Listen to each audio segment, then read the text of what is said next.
Welcome back to our Let's Learn Jubilees series. Today we're going to be looking at chapter 8 of the Book of Jubilees using the translation Modern Jubilees. We're going straight to the part that talks about the 3 lots that Noah assigns to each of his 3 sons. They had started to not get along so well, and Noah wants to give them each a place to go, a place that is theirs. There are 2 ways to read these boundaries. And the only real question has to do with the Garden of Eden. But ultimately, we see that there's really only one way to read these boundaries, and it's very much a puzzle. The story begins here in the Ural Mountains, as we begin to create the division between Asia and Europe.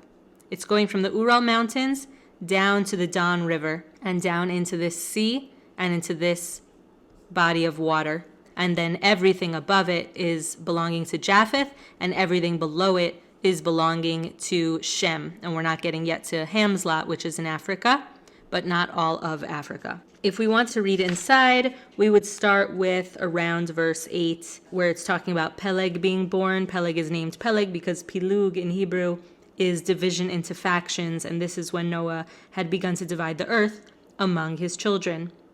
They divided the earth among themselves secretly, then told Noah. They divided the earth into 3 parts, Shem, Ham, and Japhet, each one his inheritance in the first year of the first week. One of us angels had been sent there, and Noah calls his sons. They come close to him, them and their children. So Noah's children and grandchildren come to him. He divides the earth into lots for his 3 sons to possess. They stretch out their hands and took the writing from their father Noah's bosom. So he makes a lottery for them to choose. And according to the writing, Shem's lot was the middle of the earth for him to take as an inheritance for himself, for his sons, and for the generations, for eternity. From the middle of the Rapha mountain range, so that's where we got the Ural mountains, are the Rephaim mountains. What was called Rapha here are the Rephaim mountains that are today what we call the Ural mountains. This is a large mountain range running vertical through Russia that has classically divided between Europe and Asia. And that dates all the way back to this story with Noah and his 3 sons. Now, once we get past the middle of the Rapha mountain range, from the mouth of the water of the Tina River, so the Tina River is the Tanais, that's the Greek for the Don River. The Don is the 5th longest river in Europe and flows through Russia. In antiquity, it was the border between Europe and Asia by the Greek geographers, and it divides between Japheth and Shem's lot. So that is the Don River going here, so maybe it's just the bottom of the Don. But if this is the Ural Mountains, then this would be the river that it's talking about going into the bottom of the Don here. Unclear, because we see here, the Don is going up here, so it's around this area that this is the border. So the Don is going up and reaching the Rephaim Mountains, which are the Ural Mountains. This is the boundary. So this much is clear. Then let's keep going. This river empties into the Ma'at Sea. So we know we're talking about this river here going into the Ma'at. Ma'at in Hebrew means small, a little bit. And that goes into the Great Sea. And that's talking about this sea here. The Ma'at is the Meotis in the Greek and the Latin, what's today known as the Sea of Azov. This is the smaller sea that the Don River flows into atop the Black Sea, which is above Turkey. Okay, so here we have the Black Sea, and here we have the Sea of Azov, and this is the boundary between Japheth and Shem's lots. And we have that everything north of this is Japheth's, all that is south of it is Shem's. It extends until it reaches Karaso, which is within the tongue that looks towards the south. So, since everything above it is Japheth's and everything is Shem, everything below it is Shem's, we're going to go around Turkey in order to get to the next boundary marker. The next boundary marker we have is here, Wadi Arish. And that is what's known as Karaso. Karaso is the Rhinokurura associated with Wadi el-arish. It is a river valley that fills with water after the rains, emptying into the Mediterranean Sea at el-arish. That's right here. Mediterranean Sea, el-arish. This was ancient Egypt's border with the Holy Land known as the river Nahar of Egypt in Genesis 15:18, or the Wadi Nahal of Egypt in Isaiah 27:12. And this Wadi el-arish actually makes some turns and ends up going up like this. And so today's boundary over here cuts off earlier than Wadi el-Arish, but it makes up for that by adding this little triangle so that it has access to the water. So this is a compromise that was created a very long time ago with this boundary, and so now the boundary is like a straight line as opposed to a curving line like that. So Karaso, it says, is within the tongue that looks toward the south. What is that? The Sinai Peninsula. Verse 14, his lot extends along the Great Sea. Okay, we're talking about this now. It extends in a straight line until it reaches the west of the tongue that looks toward the south. Where is that going to be? Here. The west of the tongue that looks toward the south. Oops, now we're talking about the Arabian Peninsula as a whole. And this is the tongue that looks towards the south, the larger one. This is the smaller one, is the Sinai Peninsula. And as we get to the west of the tongue that looks towards the south, now we have the two options of how to read the next section. Because again, we're working with a translation that comes from my translation, the modern English, comes from the Old English translations, along with a Hebrew and modern Hebrew Englishes of the Bible, which Jubilees quotes from a lot. The English is coming from the Gez, the Ethiopic, and the Ethiopic is coming from the Greek, and the Greek is coming from the Hebrew. And so what we have is a translation that is, a little bit of a game of telephone. And so it's a little bit harder to figure out than it would be if I had the original Hebrew, which I hope to one day get to view, but is right now lost. Unclear how we can find it again, but hopefully we will. So now we're going to continue. So we get to the west of the tongue that looks towards the south. This is the tongue that looks towards the south. Now we're at the west of it. It extends in a straight line until it reaches the west of the tongue that looks toward the south. This sea is called the tongue of the Egyptian Sea. Okay, so this would be something like this. It turns south from there toward the mouth of the Great Sea on the shore of the waters. It turns south from there. So basically it's going south toward the mouth of the Great Sea on the shore of the waters. This would be a mouth of the Great Sea. This is a mouth. You see the mouth, open mouth of water upon the shores that it's like eating, like a Pac-Man here. Turn south from there toward the mouth of the Great Sea on the shore of the waters. It extends west to Ofra. Ofra is this Africa, until it reaches the waters of the Gihon River and to the south of the waters of the Gihon River. And so here we have to the banks of this river. So here we have to find where are the banks of the river of the Gihon. The Gihon is traditionally the Nile River. This is according to Josephus's Antiquities 1:13 as well as the Septuagint. So as we know that the Gihon is the Nile, now we have to figure out where does the Nile come out exactly. And so we would see it as approximately around here. The Nile begins up here and it goes all the way down. And so it approximately ends over here. Because I'm not an expert in this area and region, I can't figure out the exact boundaries within Africa, but I would guess it's somewhere around here. The banks of this river, somewhere around here. It extends eastward until it reaches the Garden of Eden to its south. And so now, because we just came from here as we were going south, if we want to go east, we are going to have to go back up and reach over to where we were in order to go east again. It extends eastward until it reaches the Garden of Eden to its south. And so here we have to figure out where is this Garden of Eden exactly. And this Garden of Eden is going to approximately be somewhere in Ethiopia, perhaps Mount Entoto in Addis Ababa, the capital of Ethiopia. It's an educated guess. So Mount Entoto is here, right here, and that is in Addis Ababa. However, perhaps it's somewhere else. Perhaps it is some other mountain. It could be any other mountain. That's just an approximate guess of where it is. But we know that the boundary, it has to be to its south. So wherever the boundary is, the Garden of Eden has to be below it. And so if the Garden of Eden is actually in another holy area, then it would have to go above it. So that's the approximate boundary that we have. And when we get to Ham's lot in a little bit, then we're going to be able to also fill in some more. But right now, this is what we have.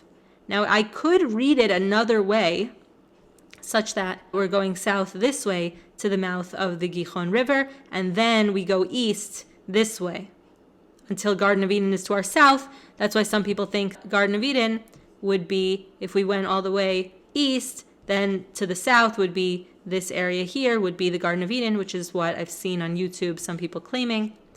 And you would be able to read it that way if not for what comes in a little bit with Ham's Lot, where Ham's Lot, which is in Africa, also talks about the Garden of Eden as part of the boundary. And so it becomes clear that the Garden of Eden must be in this area. All right. So let's keep going through this so that it all becomes clear. From the east of the entire lands of Eden and of the whole east. So now as we get past here, we're going all the way east and the whole east. It turns around and continues until it reaches east of the mountains called Rapha. What are the Rapha mountains? We already said the Ural mountains. So if we're going up and away, back to the Ural mountains. We go follow this, and these are the Ural mountains. And that becomes the boundary of Shem's Lot. It then descends to the bank of the mouth of the Tina River, which we already said. Dan, here, the Ma'at Sea. This piece came out in the lot for Shem and his sons, that they should have it forever for all generations. Noah rejoiced that this portion was chosen for Shem and his sons, and he remembered all that his mouth had spoken in prophecy. He had said, "Blessed be God, Lord of Shem, and may God dwell in the tents of Shem." And he said that where? In Genesis 9:26-27, after the incident with the wine and the uncovering in the tent. He knew that the Garden of Eden is the Holy of Holies where God dwells. Mount Sinai is the center of the desert, and Mount Zion is the center of the navel of the earth. These three were created as holy places facing each other. So if we want to review that, the Garden of Eden, we said, is around Ethiopia. We know that the Mount Sinai is somewhere in this area right here. And we know exactly where Mount Zion is. It's in Jerusalem. Mount Zion, from the word Zion, which means Jerusalem, where we get Zionism, Zionites, and Zion. And so these are facing each other. 1, 2, 3. They're in a line and they all face each other. That's our big clue to how to find the Garden of Eden and the Mount Sinai, which we're still not sure exactly where it was. I'm sure some people know for sure, who are perhaps Bedouin tribes in these areas. So these three were created as holy places facing each other. Verse 20, he blessed the Lord of gods who had put the word of God in his mouth. He knew that a blessed lot and a blessing had come to Shem and the children of his generation forever. The entire lands of Eden, the entire lands of the Red Sea, and the entire lands of the east, India, on the Red Sea and the mountains of it, all the lands of Bashan, all the lands of Lebanon, the islands of Kaftor. So the islands of Kaftor are going to be these islands right here. Cyprus for sure, but I think also Crete.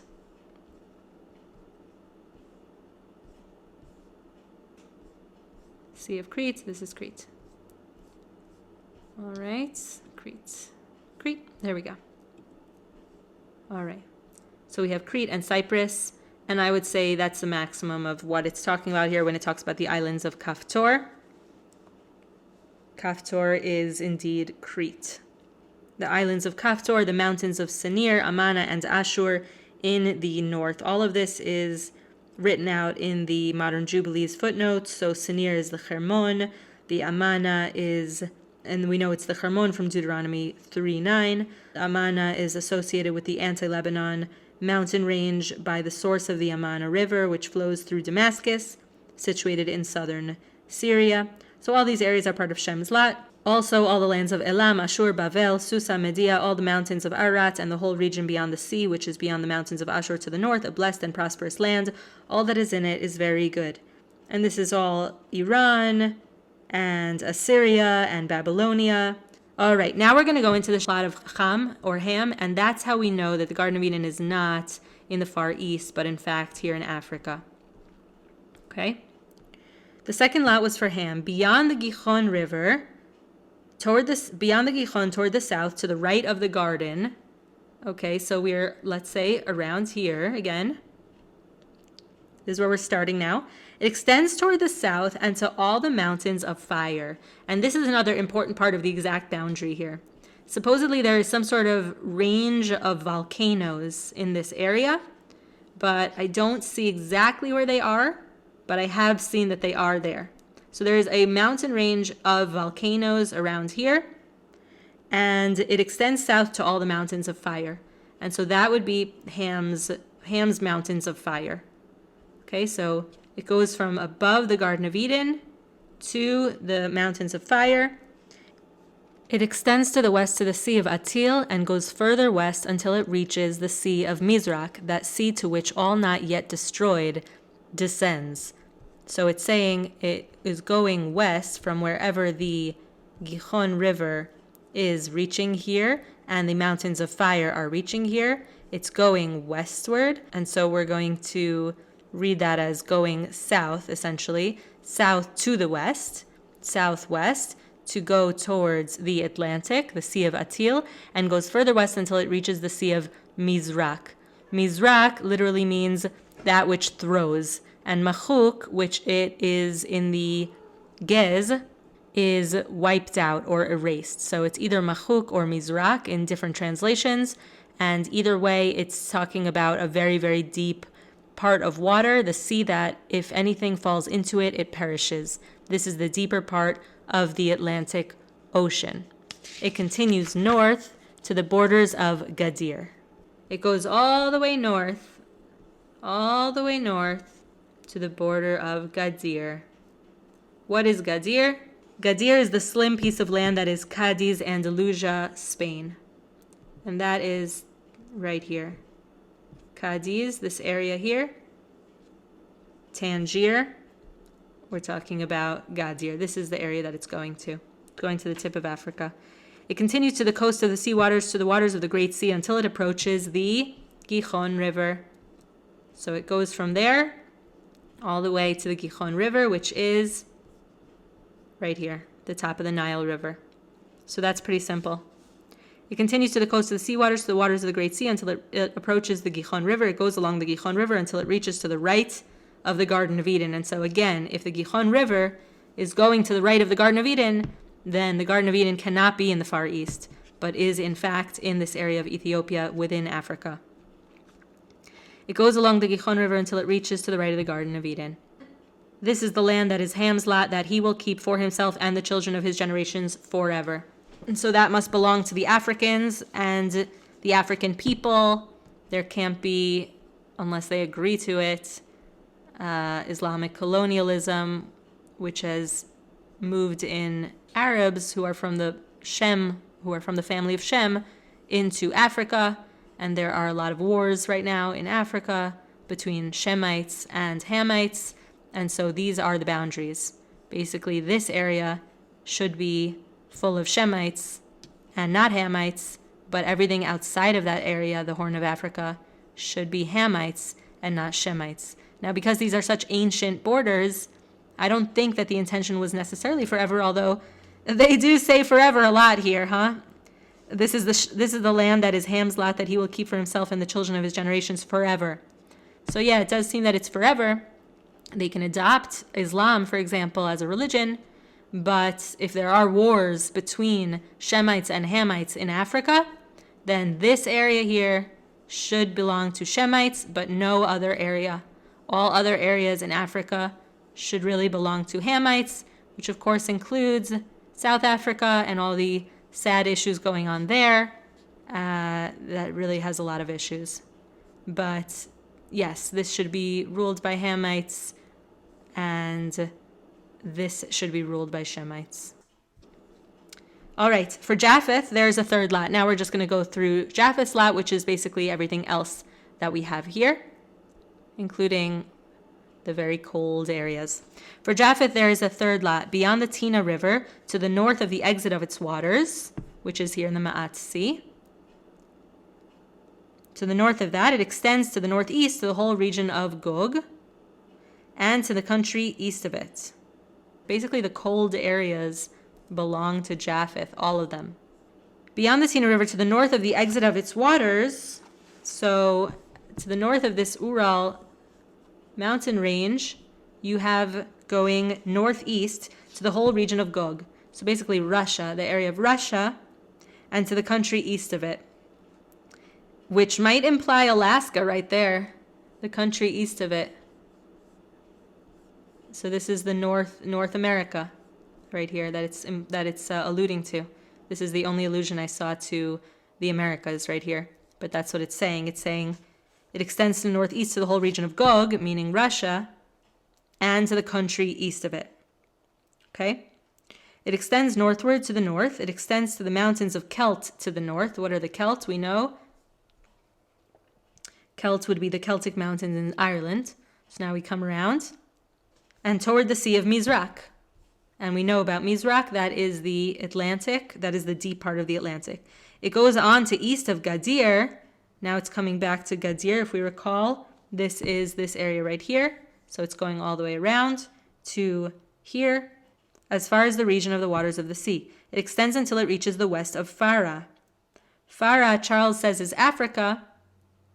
And so this would again be right here. It returns toward Aferag, which is modern-day Turkey. Phrygia, it used to be called. So it's going to Turkey. And it extends to the east to the waters of the Sea of Me'at. So it's going to the east, up here, through this line through Istanbul, which is Constantinople, which is a very ancient meeting point, and going back up to the Sea of Me'at, which is here, and the Don River, and this is the boundary, which we have now made very, very, very clear. It extends to the region of the Tina River to the northeast until it approaches the boundary of its waters toward the Rapha mountain, and it turns around toward the north. This is the land chosen for Japheth and his sons as the lot of his inheritance, for him to settle for himself and the children of his generations forever. 5 great islands and a great land in the north. 5 great islands and a great land in the north, essentially including any islands that are sticking out here in these waters. Anything from Crete and eastward is Shem, but any islands west of Crete belong to Japheth, as well as all islands in the north. It is cold, and the land of Ham is hot. The land of Shem is neither hot nor cold, as it is a blend of cold and heat. And so this is how we see that Japheth is the cold land. It is all the land that is in the north. Ham's lot is the African continent, with the exception of the Horn of Africa, which is defined as north of the Garden of Eden down to the mountain range of fire. The mountains of fire belong to Africa, but that is the boundary right there. And it has to do also with the mouth of the Gihon. So if we study the Nile River and figure out exactly where it would come out to, then we would also be helped to figure out the exact borders of the Horn of Africa. But this is the approximate of these divisions. In chapter 9, there are subdivisions and an oath that Noah's sons take. And the book goes on and on with amazing, amazing, fascinating stuff. I highly recommend checking out this book, reading it yourself, getting into it with your community, your Bible study group, your book clubs, whatever it is that you do to read. Highly recommend checking it out. Makes a great gift as well. And the hardcover has the running commentary on the bottom. The paperback will have it in the back if you get the Modern Jubilees version. And that's that. So that's how we know that the Garden of Eden is not in the Far East, but rather is indeed in Africa. It's very clear in the Book of Jubilees because it's mentioned as part of the boundaries of Ham and Shem. So that's how we figured out the icon on the front of this book. And we learned today also that the 3 holy places face one another. Mount Zion facing Mount Sinai, which is probably in the Arabian side, but may also be on the Sinai side. We don't know, but it is somewhere right around here, the Mount Sinai. So we have Mount Zion, Mount Sinai, and the Garden of Eden facing one another. That brings us to the end of chapter 8. We didn't start in the very beginning of chapter 8, but again, I highly recommend getting the book and studying this yourself. But this is a very, very interesting and important topic. One of the most fun things about doing this translation was, and I saved it for last, to really, really, really figure out where the Garden of Eden is. And it is in Ethiopia. And so we are so grateful for the Ethiopians having preserved the Book of Jubilees in the sacred Gez. and in their beautiful Bibles. That includes the Christians, the Jews, and the Rastafarians, Jamaicans, anyone who is going according to the Ethiopian Bible and preserved this very important text. Thank you. Personal thank you to you and your ancestors. Wishing you a great day. This is Modern Jubilees, and we will see you next time.